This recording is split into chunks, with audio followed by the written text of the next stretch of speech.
Hi, this is Ian Westerman from EssentialTennis.com. Welcome to video 1 of 3, in which I'm going to be focusing on something that's extremely important to your success on the tennis court, and that is the split step.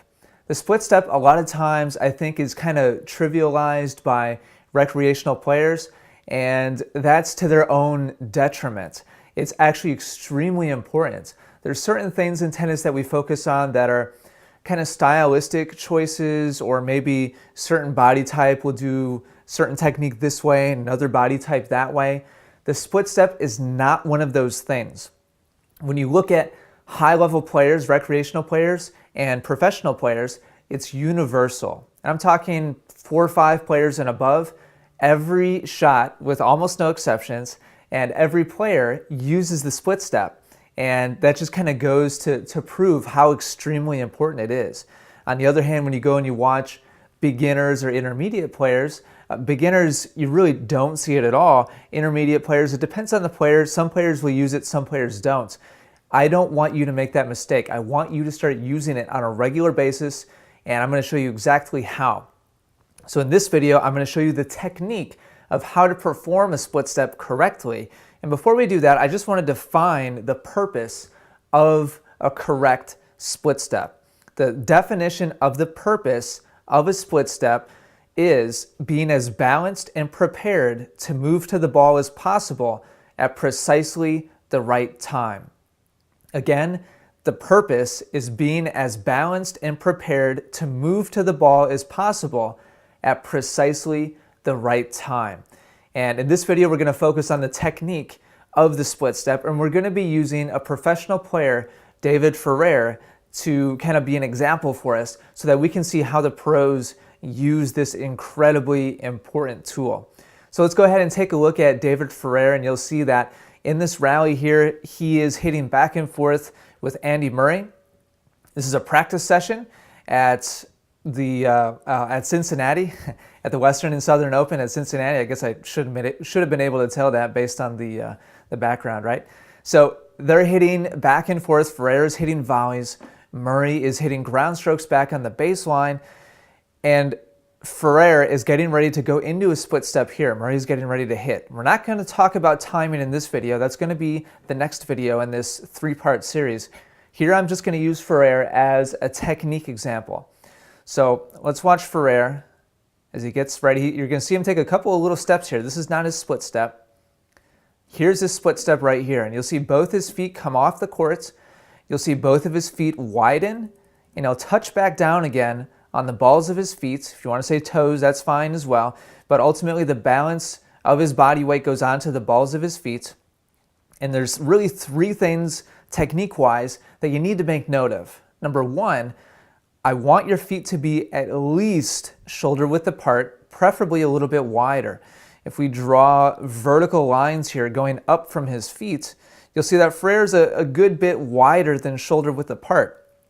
I've heard teachers say that you shouldn't go any wider than shoulder width apart because then you get too wide and it's too difficult to then move your momentum, kind of shift your momentum and move towards the ball.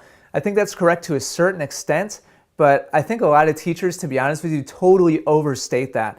I would much rather you get wide than narrow. Narrow, if you do the split step and you're narrow, it's better than nothing.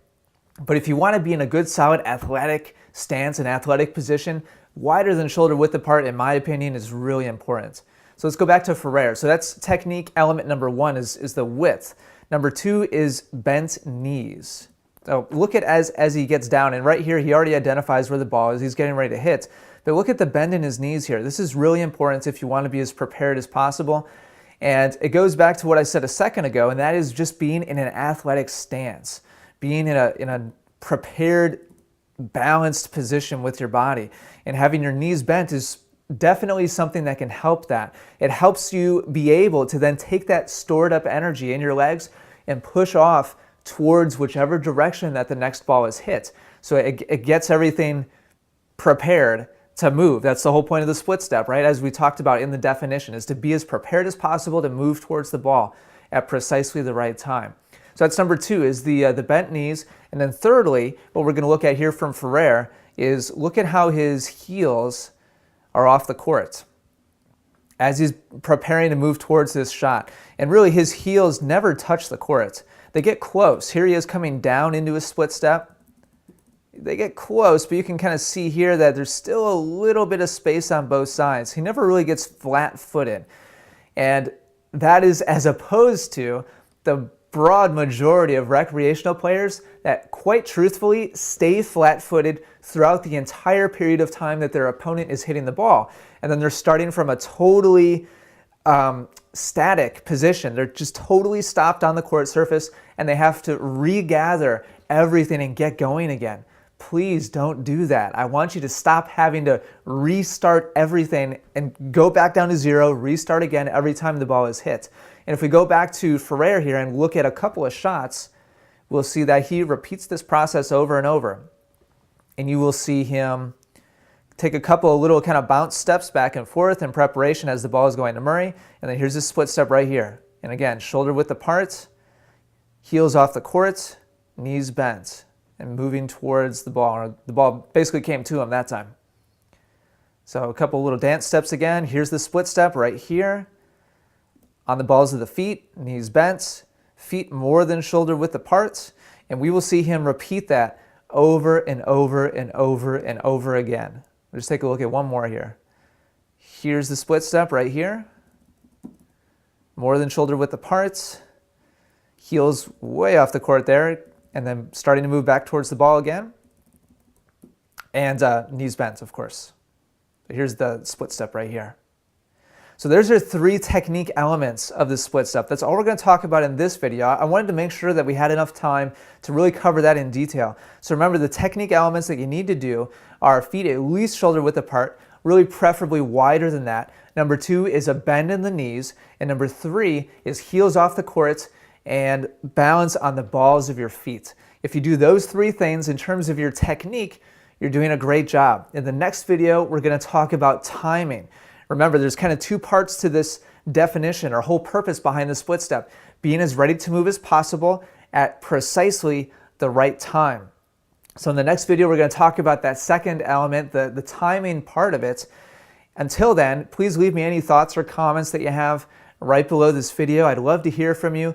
Let me know if you currently use the split step, and be honest. And if you're not sure, again, be honest. And if it's something that you're not doing now, if you start working on it, it's going to be a little awkward at first, but I promise you, as it starts to become a habit and you start getting used to it, you're going to feel like you're moving so much better, getting to balls that you were never getting to before, because you're going to be so much more prepared than you ever have before. So until next time, thank you very much for watching and take care.